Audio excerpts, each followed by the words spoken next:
سلام فينا يزرع فينا حب الناس الإسلام سفينة حب يدفع شرک فی العبادت یا شرک فی الحقوق، اللہ کے حقوق کے لیے ایک لفظ استعمال کریں گے تو وہ کیا ہے؟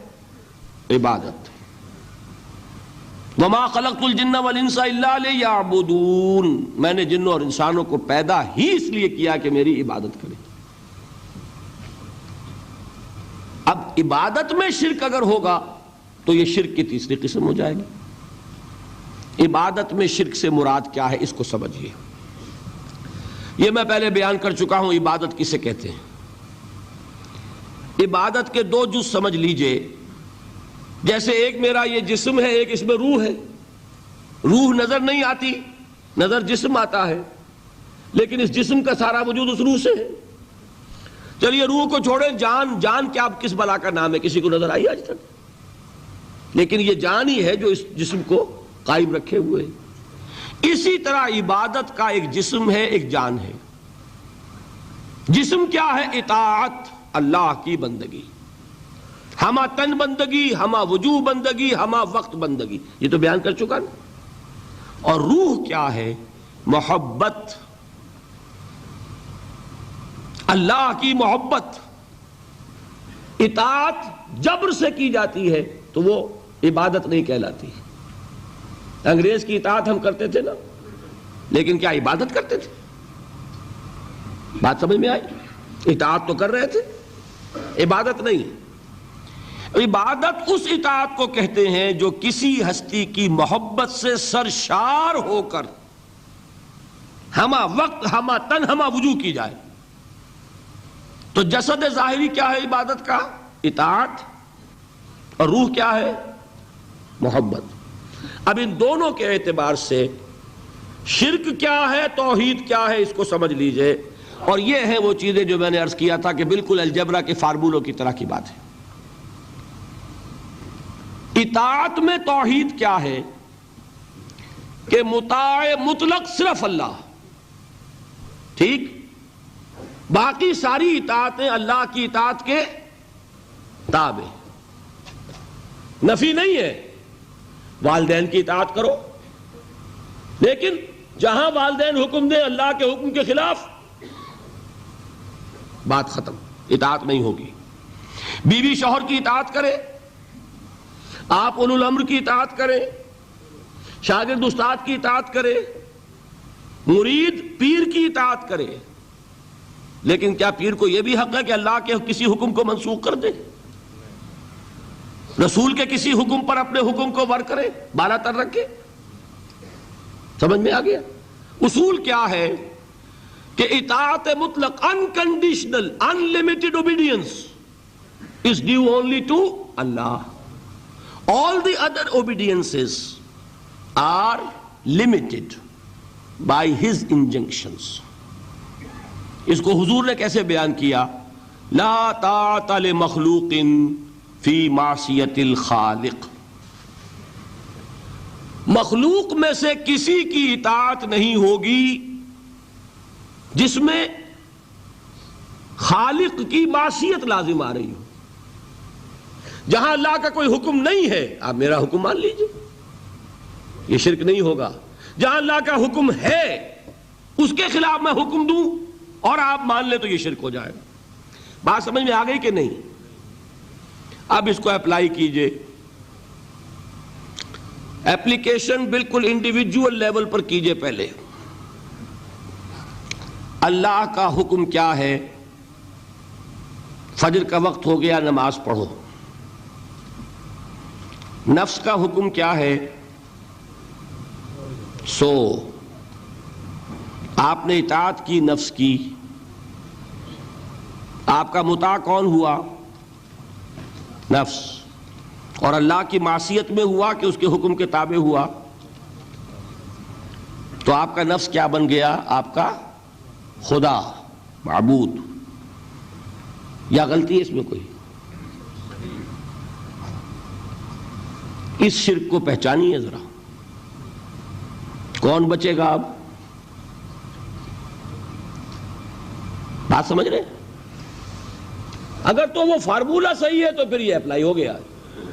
اب آپ کے اندر اتنی ہمت ہونی چاہیے, یا یہ سوچئے کہ فارمولے میں غلطی ہے, یو کین ریفر بیک, آئیے دوبارہ دیکھیے فارمولہ صحیح ہے. لا طاعت لمخلوق, میرا نفس مخلوق ہے کہ خالق ہے؟ مخلوق. میں نے اپنے نفس کی اطاعت کی اپنے خالق کی معصیت میں, تو میرا مطاع کون ہوا؟ نفس. جو مطاع ہے وہی معبود ہے, میرا معبود کون ہوا؟ نفس. اس کو کہتے ہیں مولانا روم, نفس ما ہم کم ترس فرعون نیست, لیکن اورا عون ایرعون نیست. میرا نفس بھی فرعون سے کم نہیں ہے. فرعون نے کیا کہا تھا کہ یہ مملکت میری ہے مصر کی, یہاں میرا قانون چلے گا. الیس لی ملک مصر, کیا مصر کی حکومت میری نہیں ہے؟ میں نہیں جانتا کون اللہ کون رسول, کیا حکم صحیح کیا غلط, میرا حکم چلے گا. تو میرا نفس بھی تو یہی کہتا, میں نہیں جانتا کیا اللہ کا حکم کیا رسول کا حکم, میری مرضی پوری کرنی پڑے گی, میری خواہش, میری چاہت, میری تمنا وہ پوری کرنی پڑے گی. اور ہم ہاتھ جوڑ کر اس کے آگے کھڑے ہو جائیں کہ بھائی ٹھیک ہے جو تیری مرضی, اللہ کی مرضی پیچھے تیری مرضی پہلے. تو معبود کون ہوا؟ نفس ما ہم کم ترس فرعون نیست, لیکن اورعون ایرعون نیست. ٹھیک, قرآن سے سند چاہیے. قرآن نے فرمایا ارائیت من اتخذ الہہ ہواہ, کیا تم نے دیکھا اس شخص کو جس نے اپنے خواہش نفس کو اپنا الہ بنا رکھا ہے؟ الہ کا لفظ وہ ہے جو آپ کے کلمہ طیبہ میں ہے, کہہ رہا ہے لا الہ الا اللہ, اور تسبیح پڑھ رہا ہے لا الہ الا اللہ, اور جب فارغ ہوتا ہے تو نفس کو فوراً معبود بنا لیتا ہے. ارائیت من اتخذ الہہ ہواہ, کیا تم نے دیکھا اس شخص کو جس نے بنا لیا اپنی خواہش نفس کو اپنا معبود. اچھا, اسی کو میں اب ٹاپ پر لے جا رہا ہوں, درمیان میں فل ان دی بلینکس آپ کر لیجئے گا. یہ میں نے کہا تھا انڈیویجول میں. اب آئیے کلیکٹیو لائف جو ہے, قومی زندگی, اس میں سب سے اونچی چیز کیا ہوتی ہے؟ کسی بھی ریاست کا دستور. دستور میں کیا بات طے ہوتی ہے؟ اولین کہ حاکمیت کس کی ہے. ٹھیک, اگر آپ نے کہا جمہور کی حاکمیت ہے, کسی نے کہا فلاں خاندان کی حاکمیت ہے, کیا ہوا؟ یہ ہوا کہ نہیں؟ گھبرا کیوں رہے ہیں؟ پکڑے نہیں جائیں گے, بات تو صحیح کہیے. قرآن کیا کہتا ہے؟ ان الحکم الا للہ. قرآن کی آیت ہے کہ نہیں؟ یہ نہیں ہے کہ تمہارا کوئی اختیار نہیں, تمہارا اختیار ہے, تم قانون سازی کر سکتے ہو, but with in the limits of the injunction of the Quran and the Sunnah. اگر تم نے حاکمیت مطلقہ کا دعویٰ کیا, جو چاہوں حکم دوں, جو چاہے ہم قانون بنائیں, تو یہ حاکمیت مطلقہ ہے, اور یہی اس دور کا سب سے بڑا شرک ہے. قبر پرستی کا شرک سب کو معلوم, یہ شرک نہیں معلوم. جمہوریت ان اٹس ایسنس اس دنیا کا سب سے بڑا شرک ہے اس دور کا. Human sovereignty in any form, individual ہے تو شرک, اگر وہ پاپولر سوورنٹی ہے تو شرک, کوئی فرق نہیں واقع ہوتا. اقبال نے ایسی باتیں جو کہی ہیں وہ اصل میں اس دور کے شرکوں کو پہچانا اقبال نے, اس لیے کہ اس دور کے فلسفوں کو علماء نے پڑھا نہیں.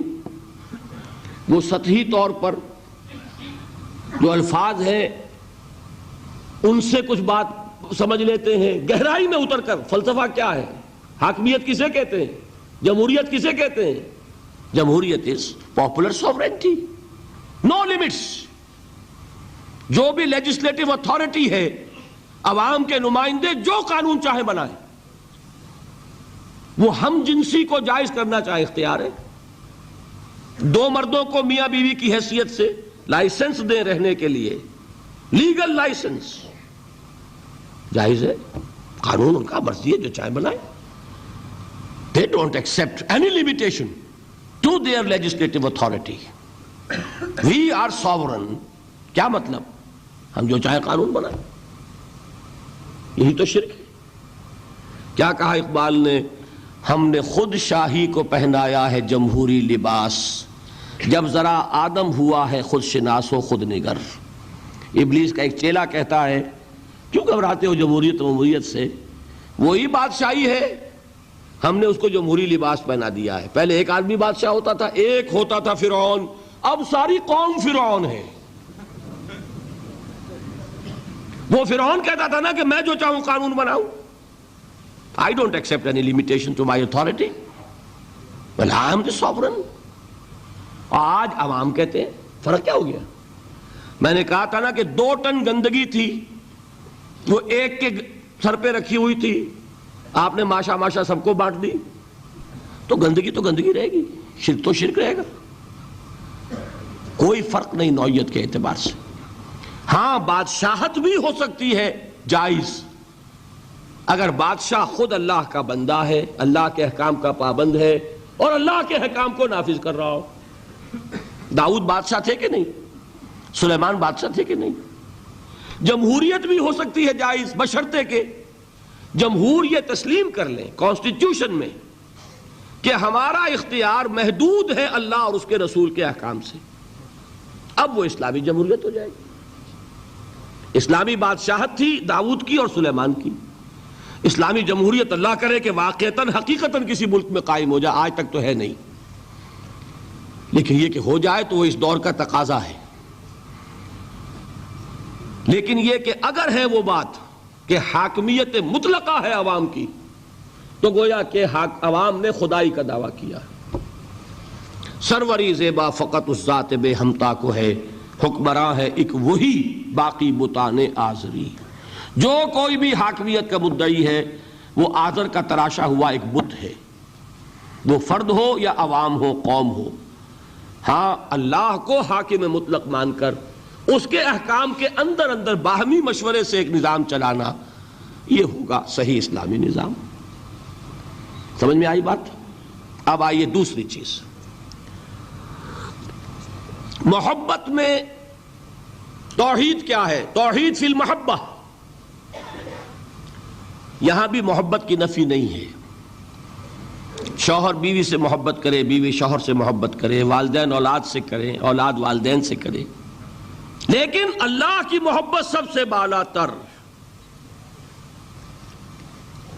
یہ ہے توحید. کوئی ایک محبت بھی اللہ کی محبت کے برابر ہو گئی تو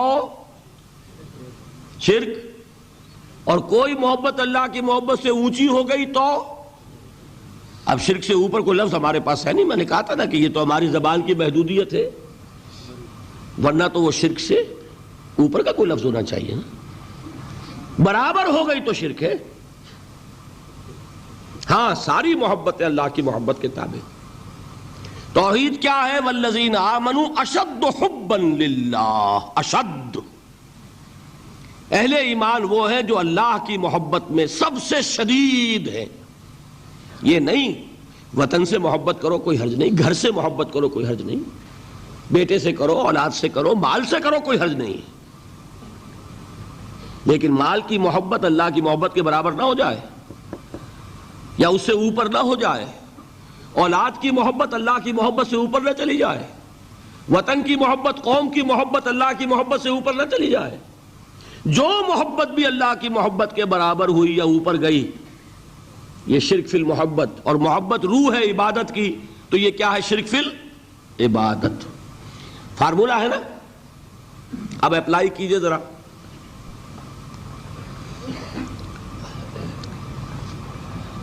آپ کو معلوم ہے کوئی شے آپ کے لیے لینی حرام ہے، رشوت ہے کوئی پیش کر رہا ہے، حرام ہے،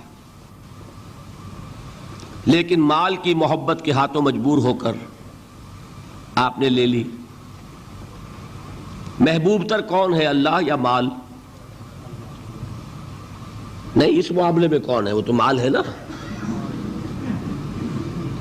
مشکل ہے, ماننا مشکل ہے. وہ تو چاہتے ہیں شرک کے موضوع پہ تقریر ہو تو بس وہی 2-4 مسئلے جو ہیں انہی پر دھواں دار تقریر ہونی چاہیے, ہمیں کوئی نہ چھیڑے.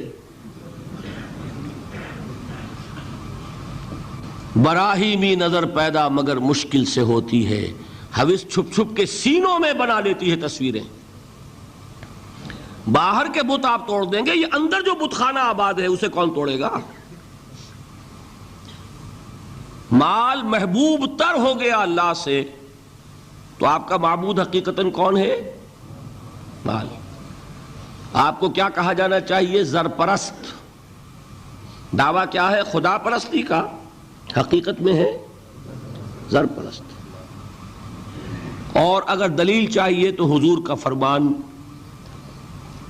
تعس عبد الدینار وعبد الدرہم, ہلاک ہو جائے یا ہلاک ہو گیا درہم و دینار کا بندہ. کون ہے درہم و دینار کا بندہ؟ جس کے لیے درہم و دینار اتنے محبوب ہو جائیں کہ وہ اس کے لیے اللہ کے احکام کو توڑ دے. تو وہ کس کی بندگی کر رہا ہے؟ دولت کی. نام کیا ہے؟ عبد الرحمن. حقیقت میں کیا ہے؟ عبد الدینار.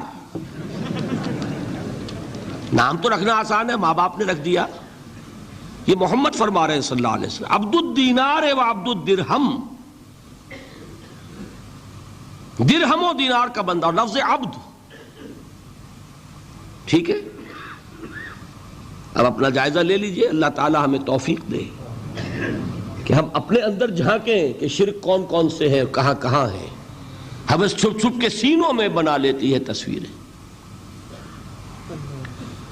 اب اس کو اوپر لائیے, اجتماعی سطح پر. جیسے میں نے آپ کو بتایا کسی بھی ریاست جو ہے, کانسیپٹ آف اسٹیٹ, یہ ہائیسٹ ایوالوڈ فارم ہے انسان کی اجتماعی تصورات کی, جس کو میں نے کبھی کہا تھا سوشل ایوولوشن, تمدنی ارتقاء. اس کی بلند ترین شکل کیا ہے؟ Concept of state.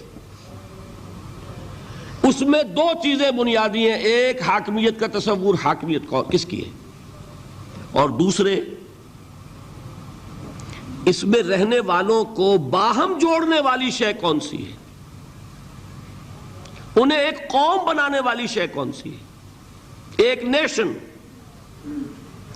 کوئی ایک مشترک محبت ہوگی تو وہ جڑ جائیں گے. ٹھیک ہے, کسی شے کی محبت کو سپریم کر دو ان کے دلوں میں, جس سے کہ یہ پھر باہم ایک دوسرے سے پیوست ہو جائے. اسی کا نام ہے نیشنلزم, وطن کی محبت. ٹیریٹوریل نیشنلزم اس دور کا, یہ قوم کی تشکیل کے اندر سب سے اہم عنصر کیا ہے؟ وطن کی محبت. اور یہ وطن کی محبت جب اصل شے ہو جائے گی آپ کو جوڑنے والی, تو وطن آپ کا کیا بن جائے گا؟ معبود.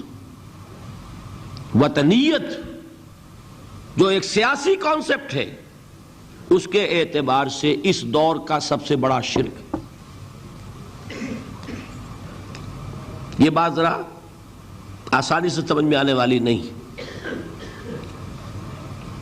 وطن کی جے, یہ کیا ہے؟ جیسے آپ کہتے ہیں اللہ اکبر, وطن کا ترانہ کھڑے ہو جاؤ, یہ کیا ہے؟ وطن کی نماز. وطن کا جھنڈا سلامی, یہ کیا ہے؟ These are all rituals.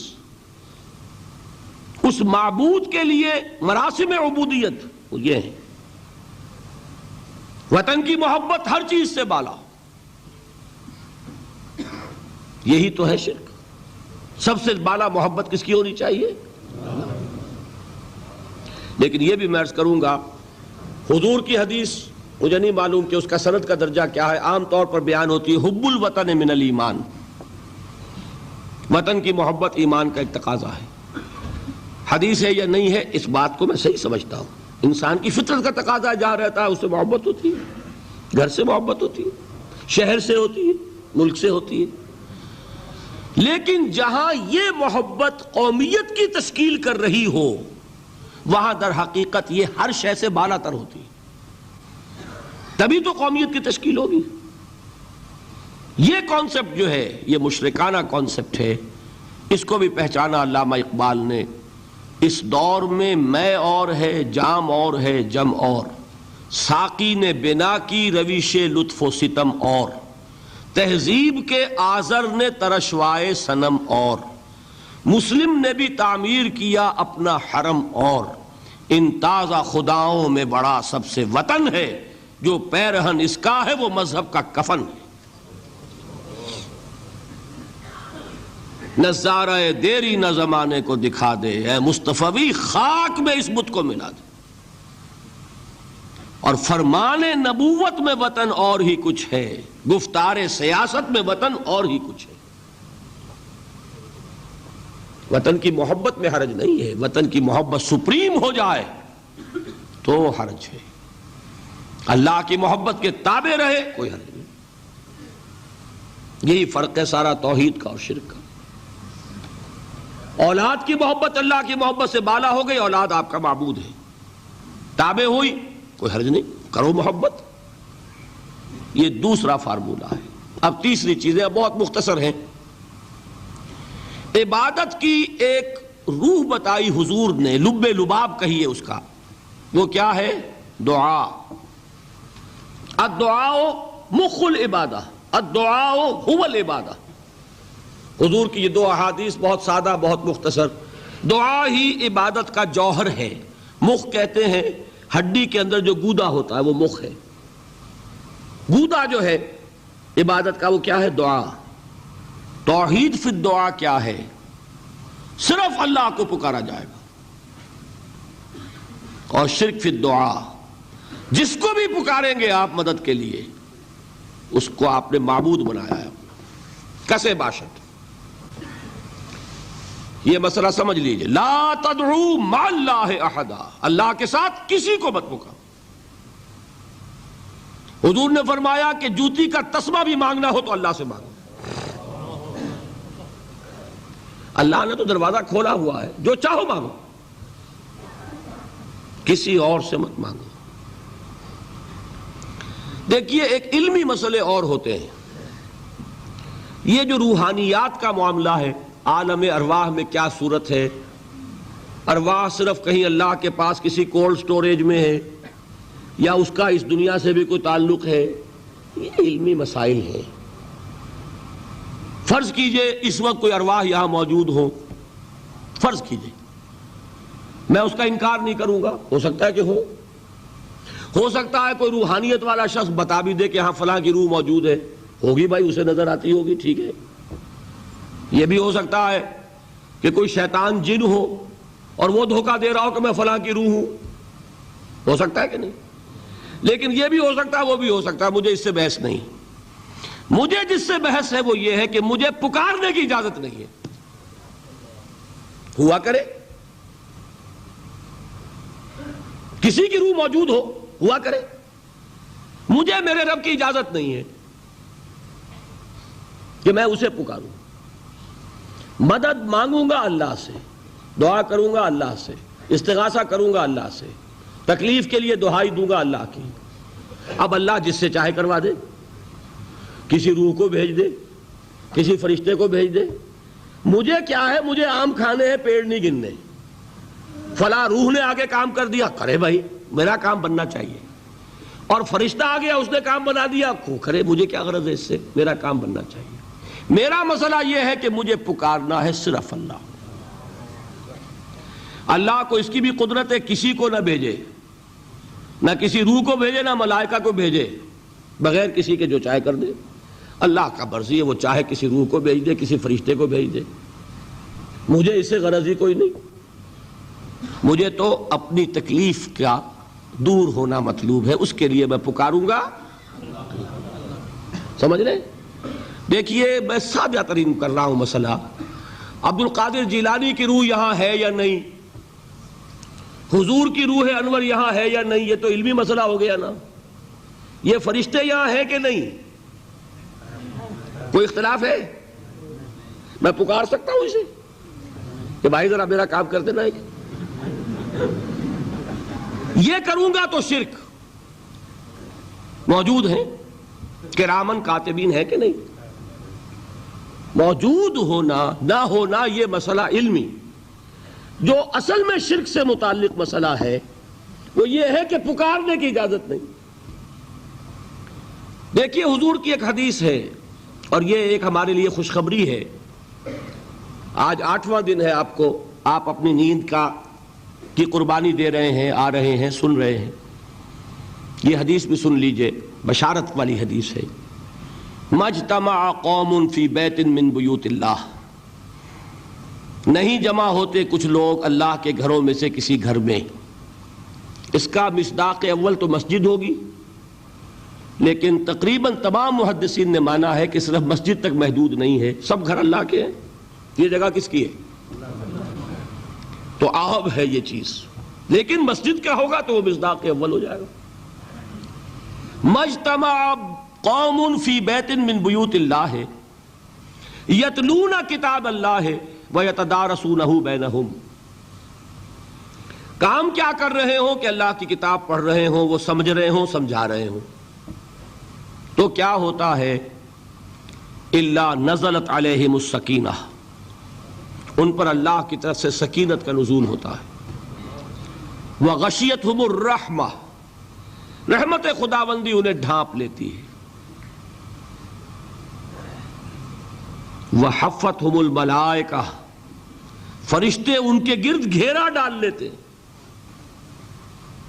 وَذَكَرَهُمُ اللَّهُ فِي مَنْ عِنْدَهُ، اور اللہ ذکر کرتا ہے ان کا ملائکہ مقربین کی محفل میں. دیکھو تم کہتے تھے یہ انسان بڑا گھٹیا ہے، میرے وہ بندے اس وقت میرے گھر میں جمع ہے صرف میرے کلام کو سمجھنے کے لیے. اللہ فخر کرتا ہے، اس میں ذکر کرتا ہے اللہ اس محفل میں فی من عندہ. تو فرشتے ہیں کہ نہیں؟ ان فرشتے کو پکار نہیں سکتے. اگر آپ نے یا جبرائیل میرا یہ کام کروا دو، تکلیف میری رفع کر دو کہا اور شرک ہوا، یا میکائیل اور یا اسرافیل. اسی طرح اگر آپ نے کسی اولیاء اللہ کے ارواح میں سے کسی کو پکارا، اسی طرح اگر آپ نے انبیاء کو پکارا، جس کو بھی پکارا وہ شرک ہو جائے گا. پکارنے کی اجازت نہیں ہے. پکارو صرف اللہ کو، اللہ جس کے ذریعے سے آپ کا کام کرائے اس کا اختیار ہے. باقی رہ گئے علمی مسئلے. بعض لوگ کچھ اگر شاہ ولی اللہ دہلوی نے اپنے کچھ روحانی تجربے لکھ دیے، وہ اس کو شرک بنائے پھر رہے ہیں کہ تو شرک ہو گیا، مشرک ہو گیا، یہ ہو گیا. بھائی وہ علمی مسائل ہیں. مثال کے طور پر اس میں پھر عرض کروں گا، کوئی اختلاف کرے اتفاق کرے. شاہ ولی اللہ نے یہ لکھا ہے کہ اولیاء اللہ کی ارواح ان کے انتقال کے بعد ملائکہ کے طبقہ اسفل میں شامل کر دی جاتی ہیں، اور اللہ جیسے اپنے احکام کی تنفیذ فرشتوں سے کرواتا ہے، ایسے ہی ان کو بھی اس کام میں لگا دیتا ہے. اب یہ ایک علمی مسئلہ ہے یا نہیں ہے مجھے کیا پتا. کوئی خاص دلیل شاہ صاحب نے بھی نہیں دی، میں بھی مانتا ہوں. جو دلیلیں دی ہیں اس پر میرا بھی دل مطمئن نہیں ہوا، ٹھیک، لیکن یہ ایک علمی بات ہے. اب کہہ بھی رہے طبقہ اسفل، ملائکہ کا طبقہ اعلیٰ نہیں، اسفل. اللہ تعالیٰ کی ایک بیوروکریسی ہے، اس بیوروکریسی کے نچلے درجے میں اگر یہ بھی شامل ہو جائے تو میرا کیا بگڑتا ہے؟ فرشتے بھی ہیں، وہ بھی ہو جائے، وہ بھی اللہ کے احکام کی تنفیذ کر رہے ہیں، وہ بھی کر دیں. اصل مسئلہ یہ کہ مجھے اجازت نہیں ہے، میں طبقہ اعلیٰ کے فرشتے کو نہیں پکار سکتا، اسفل کو کیا پکاروں گا؟ میں جبرائیل کو نہیں پکار سکتا، سید الملائکہ انہیں نہیں پکار سکتا. یہ ہے اصل بات. نداء لغیر اللہ، اللہ کے سوا کسی اور سے دعا، کسی اور سے استغاثہ، استدعاء، استمداد، یہ استعانت، یہ ہے اصل میں شرک. لیکن یہ علمی مسائل کو علمی مسائل کی جگہ رکھیے. آپ کو اچھی لگے مانے، نہیں اچھی لگے نہ مانے. شرک اور توحید کی بات اور شاہ ولی اللہ مشرک ہو جائیں گے تو موحد کون رہے گا؟ احمد سرہندی مشرک ہو جائیں گے تو پھر موحد کون رہے گا؟ لیکن یہ کہ کچھ لوگ ہمارے ہاں اللہ تعالیٰ انہیں ہدایت دے، پاکستان میں ہیں ایسے سرفرے لوگ جو ان سب کو مشرک قرار دے رہے ہیں، اور بڑے نہ معلوم کتنے بڑے موحد اپنے آپ کو سمجھتے ہوں گے، جن کے نزدیک اشرف علی تھانوی مہا مشرک، وہ تو مشرک نہیں، مہا مشرک۔ اللہ تعالیٰ ہدایت دے۔ میں نام نہیں لیتا کسی کا، لیکن یہ جان لیجیے اصل غلطی کیا ہے کہ ان علمی مسائل کو یہاں لا رہے ہیں۔ وہ علمی مسائل ہے، کوئی مانے نہ مانے۔ مجھے بھی، میں نے آپ سے کہا کہ شاہ ولی اللہ کا میرے دل میں اتنا احترام ہے کہ میرے نزدیک دور صحابہ کے بعد امت میں جامعیت کے اعتبار سے سب سے چوٹی پر شاہ ولی اللہ ہے۔ امام غزالی اور امام ابن تیمیہ کو جمع کریں گے تو شاہ ولی اللہ بنے گا، یہ میرا ہے خیال ہے، لیکن مجھے ان کی اس رائے سے اختلاف ہے۔ میں آپ سے کہہ رہا ہوں کہ مجھے کنونس نہیں کر سکے، ان کی دلیل جو ہے وہ مجھے وزنی نظر نہیں آئی، واللہ عالم بات ختم ہو گئی۔ لیکن معاذ اللہ ثم معاذ اللہ اس کو شرک قرار دے دیں۔ بات آ گئی تیسری سمجھ میں۔ چوتھی چیز، عبادت کے بعض مظاہر یا افعال ایسے ہیں جو صرف اللہ کے لیے خاص ہیں، مثلا سجدہ، نذر، یہ صرف اللہ کے لیے۔ یہ وہ چیز ہے کہ غیر اللہ کے لیے کسی بھی نیت سے کیا جائے گا شرک ہو جائے گا۔ سجدہ تعظیمی کوئی قبر کو کر رہا ہے، کوئی اپنے پیر کو کر رہا ہے، اور درباروں میں بادشاہوں کو ہوتا ہے، اب بھی ہوتا ہے، کسی نیت سے ہو، کسی کے لیے کیا جائے شرک ہے۔ یہی سجدہ تعظیمی تھا جس کا رواج تھا مغل دربار میں۔ یہ کورنش آپ تو کہتے ہیں نا اس سڑک کو جو ساحل کے ساتھ ساتھ چلتی ہے، وہ کورنش بجا لانا کیا ہوتا تھا دربار میں؟ رکوع سے بھی نیچے، یعنی رکوع اور سجدے کے درمیان ہوتا ہے آدمی جب وہ کورنش میں ہوتا ہے، اس طرح جھک کر آداب بجا لانا، یہ ان کے ہاں رواج تھا۔ لیکن دیکھیے اللہ تعالیٰ کا وہ بندہ جس کا نام احمد سرہندی ہے، مجدد الفسانی، امام ربانی، کس جرأت کے ساتھ کھڑے ہوئے انہوں نے انکار کیا شرک ہے، حرام ہے۔ اب جو وہ مولوی تھے درباری، انہوں نے کانوں میں بادشاہ کے کان بھرے، بڑا باغی ہے، باغیانہ باتیں کر رہا ہے، اس کی پیشی ہونی چاہیے۔ عدالت میں پیشی ہو رہی ہے مجدد الفسانی کی رحمت اللہ علیہ۔ ان کے سر کو زبردستی جھکانے کے لیے راستہ ایسا بنایا گیا کہ بادشاہ کے سامنے پیش ہونے سے پہلے ایک کھڑکی میں سے گزرنا پڑے گا۔ کھڑکی میں سے تو سر جھکائے گا کہ نہیں، لیکن مجدد الفسانی ایسے گزرے، پہلے ٹانگیں نکالی پھر سر نکالا۔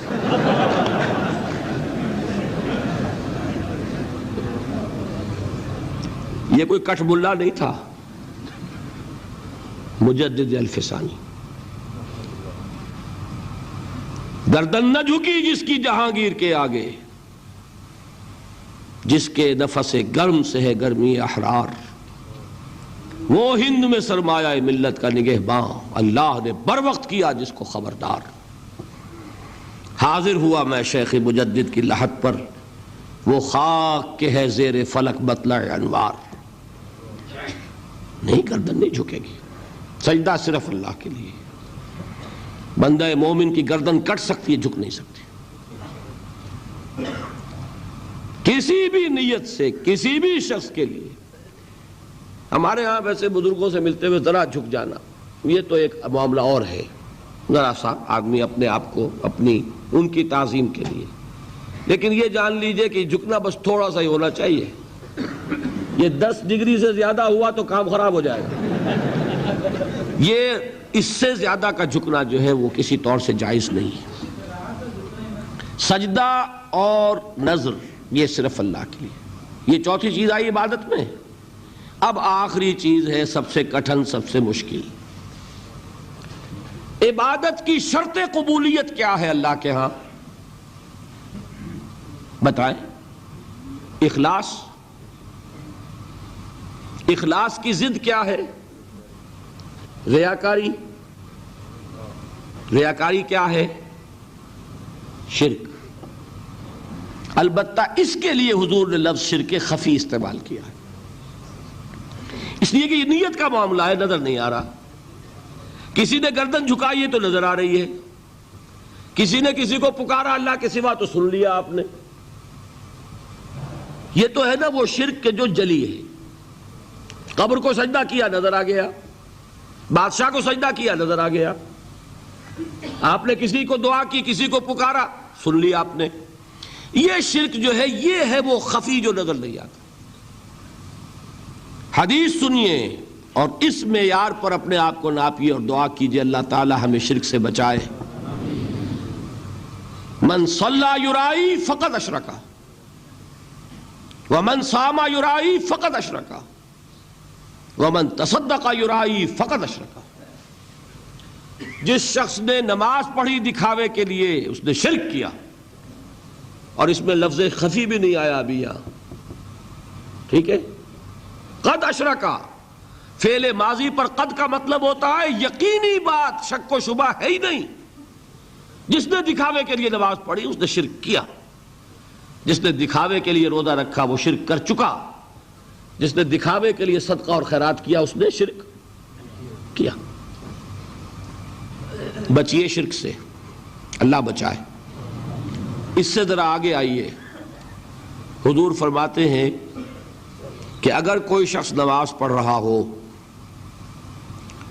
اور جب وہ یہ دیکھے کہ کوئی مجھے دیکھ رہا ہے تو سجدہ طویل کر دے تو یہی شرک خفی ہے۔ یہاں خفی کا لفظ آیا، اور میں اس کا حساب، میں تو الجبرا جانتا ہوں نا، سادہ ہر چیز کو اس طریقے سے سادہ کہ سمجھ میں آ جائے۔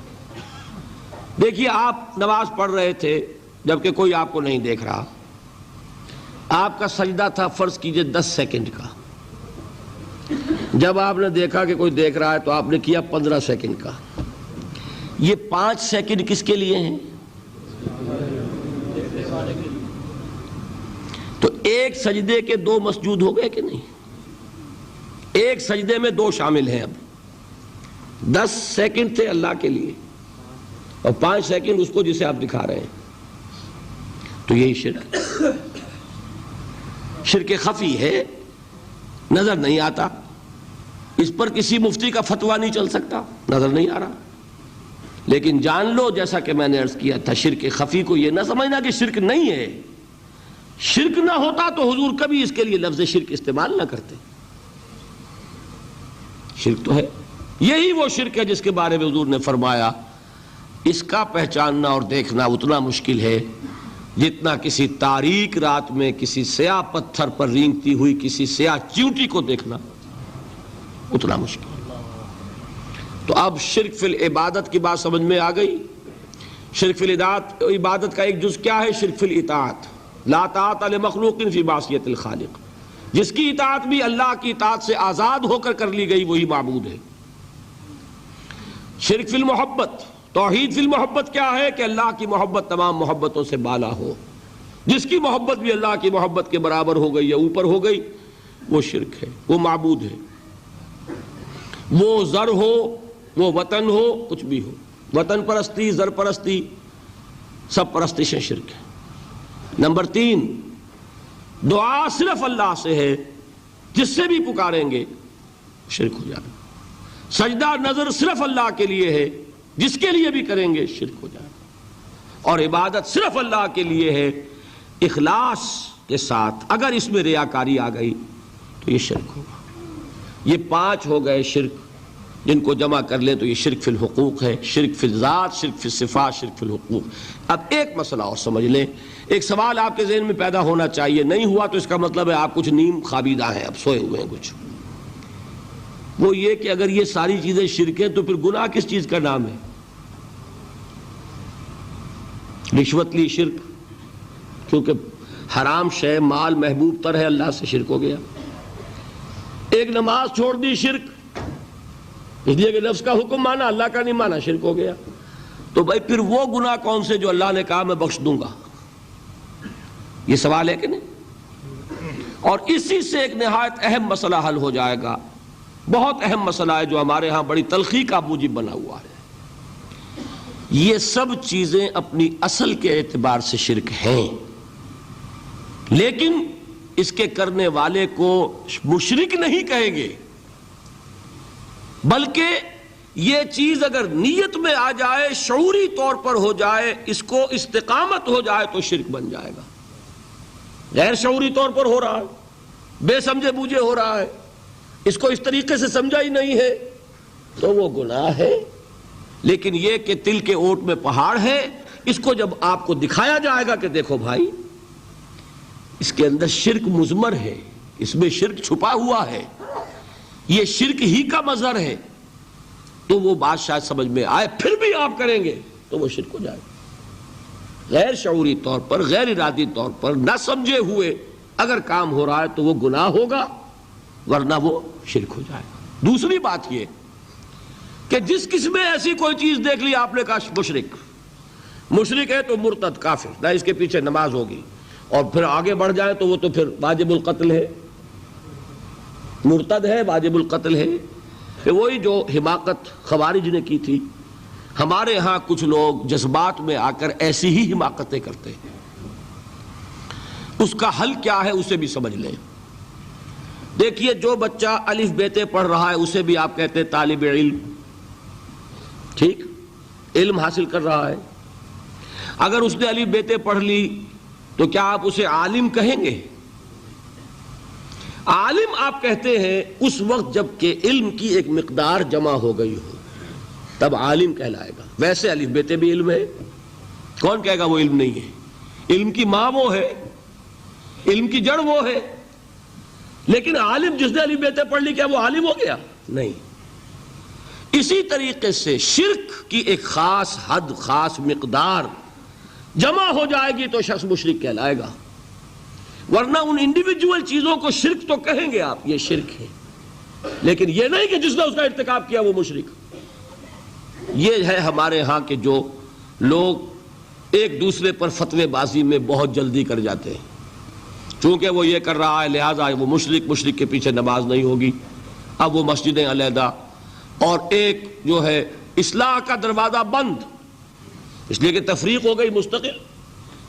یہ نہیں، آپ اس چیز کو کہیں یہ شرک ہے، لیکن یہ کہ اس کو مشرک نہ کہیے، اس لیے کہ علم ہے الف بیتے، لیکن جو الف بیتے پڑھ لے گا وہ عالم نہیں کہلائے گا، بلکہ یہ کہ کسی بھی شخص پر کسی چیز کا انطباق کرنے کے لیے اس کا کوئی لیول ہوتا ہے، اس لیول پر آئے گی وہ شے تو پھر اس کی نسبت کی جائے گی کہ فلاں شخص وہ عالم ہے، فاضل ہے، فلاں شخص امیر ہے، دولت ہے، دولت تو کہنے کو ایک پیسہ بھی دولت ہی میں شمار ہوگا، لیکن دولت مند کہیں گے جس کی جیب میں ایک پیسہ ہے۔ دولت مند، دولت کی ایک خاص مقدار جمع ہو جائے گی کسی کے پاس تو دولت مند کہلائے گا۔ یہ ہے اصل میں فرق، کہ یہ چیزیں اپنی اصل کے اعتبار سے شرک ہیں، اس میں کوئی شک نہیں، لیکن جب تک یہ غیر شعوری طور پر ناسمجھے ہو رہی ہو تو ان کو گناہ کہیں گے، شرک نہیں کہیں گے، نمبر ایک۔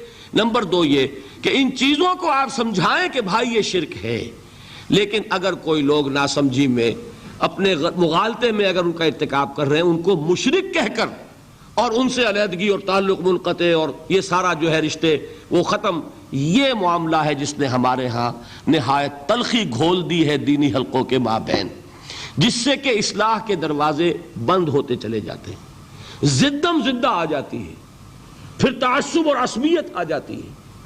اگر آپ اس وسیع معنی میں سمجھائیں گے کہ نفس پرستی بھی شرک ہے، دولت پرستی بھی شرک ہے، ریاکاری بھی شرک ہے، اور اس میں آپ بتائیں گے غیر اللہ کی حاکمیت شرک ہے، وطن کی محبت اللہ کی محبت سے بالا تر ہو جائے تو وطن پرستی شرک ہے، یہ اگر آپ بتائیں گے تو ساتھ ہی اگر آپ بتا دیں گے کہ قبر پرستی بھی شرک ہے تو وہ مان لے گا کہ یہ صرف میرے اوپر ہی فتویٰ نہیں لگا رہا ہے، اس نے تو خود اپنے اندر بھی جھانکا ہے اور اپنے آپ کو بھی وہ ماننے کو تیار ہے کہ جب تک کہ انسان اس لیول پر نہ آ جائے کہ اس کی اطاعت مطلق صرف اللہ کے لیے، تمام اطاعتوں سے آزاد ہو جائے، اللہ کی اطاعت کے تابع اطاعتیں ہوں، کوئی اطاعت اللہ کی اطاعت سے آزاد نہ ہو، تمام محبتوں سے اس معنی میں آزاد ہو جائے کہ کسی شے کی محبت اللہ کی محبت سے ور نہ ہو۔ اگر یہ معیار سامنے رکھیں گے تو آدمی آپ کی بات سنے گا، اس کے دل میں بات اترے گی، لیکن اگر چند مسائل جو بعض گروہوں کے درمیان وہ نزاع کا اور مناظرے بازی کا ایک موضوع بن گئے ہیں، اگر اسی کے اوپر ہیمر کریں گے تو اس میں ضد پیدا ہوگی، تعصب پیدا ہوگا، نتیجہ کوئی نہیں نکلے گا۔ اس کو سامنے رکھیے۔ آخری ایک صرف آیت سنا رہا ہوں اسی محبت کی، وہ سارا جو میں نے جہاد اور اقامت دین اس کی بحث کی ہے، آیت نمبر 24 ہے سورہ توبہ کی۔ قل، اے نبی ان سے کہہ دیجئے، ان کان آباؤکم و ابناؤکم و اخوانکم و ازواجکم و عشیرتکم و اموال اقترفتموها و تجارت تخشون کسادها و مساکن ترضونها احب الیکم من اللہ ورسولہ وجہاد فی سبیلہ فتربصوا حتی یاتی اللہ بامرہ واللہ لا یہدی القوم الفاسقین۔ اے نبی ان سے کہہ دیجئے کہ لوگوں، اگر تمہیں اپنے باپ، اپنے بیٹے، اپنے بھائی، اپنی بیویاں، اپنے رشتہ دار، اپنے وہ مال جو تم نے کمائے ہیں محنت سے، اپنے وہ کاروبار جو جن کا کہ کساد کا تمہیں اندیشہ رہتا ہے، اپنی وہ بلڈنگیں جو بڑے ارمانوں سے بنائی ہیں، اگر یہ محبوب تر ہیں اللہ سے، اس کے رسول سے اور اللہ کی راہ میں جہاد سے، فتربصوا، جاؤ دفع ہو جاؤ، انتظار کرو وہاں بیٹھ کر، حتی یاتی اللہ بامرہ، یہاں تک کہ اللہ اپنا فیصلہ سنا دے، اور اللہ ایسے فاسقوں کو ہدایت نہیں دیتا۔ اس کو سامنے رکھیے اور اللہ تعالیٰ سے توفیق مانگیے۔ اللہ تعالیٰ ہمیں شرک کی پہچان عطا فرمائے اور ہمارے دلوں کو ہر نوع کے شرک سے پاک کر دے۔ اقول قولی ھذا واستغفر اللہ لی ولکم ولسائر المسلمین والمسلمات۔